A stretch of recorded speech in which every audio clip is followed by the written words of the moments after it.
মধ্যে আমরা একটা নৌকা কিন্তু ডুবতে দেখলাম, এবং সেই নৌকায় যারা দাঁড় বাঁধছিল তারা কিন্তু অন্য নৌকার সাহায্যে কিন্তু অলরেডি উঠে গেছে, এবং তাদের যে প্রতিনিধি দল ট্রলার নিয়ে সারাক্ষণ তাদের সাথে থাকেন, তাদেরকে সাহায্য করেন ওঠাতে, এবং আশেপাশে যদি কোনো ট্রলার থাকে সেই ট্রলারের সাহায্যে কিন্তু তারা উঠে যান।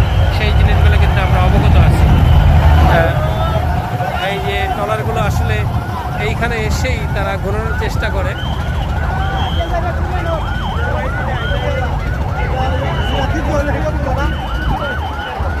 দেখতে পাচ্ছেন যে এই আবহমান বাংলার যে নৌকা বাইসের চিরচিরাত যে রূপটা, সেটা কিন্তু সারা বাংলাদেশে এরকম হয়ে থাকে। আমরা জানি অসংখ্য লোক এখানে, আসলে মানুষের যে উদ্দীপনা, একটা উল্লাস, গ্রামীণ যদি অনেকগুলা খেলা আছে তার ভিতরে নৌকা বাইস একটা অন্যতম।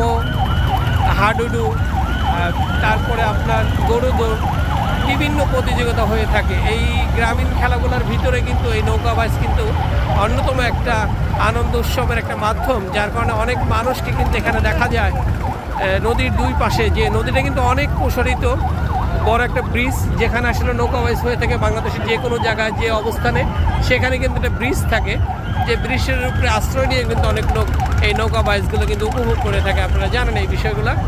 এবং এইখানেও তার ব্যতিক্রম না, এখানেও কিন্তু একটা ব্রিজ ওখানে দেখতে পাচ্ছেন, যেটা কালীগঞ্জ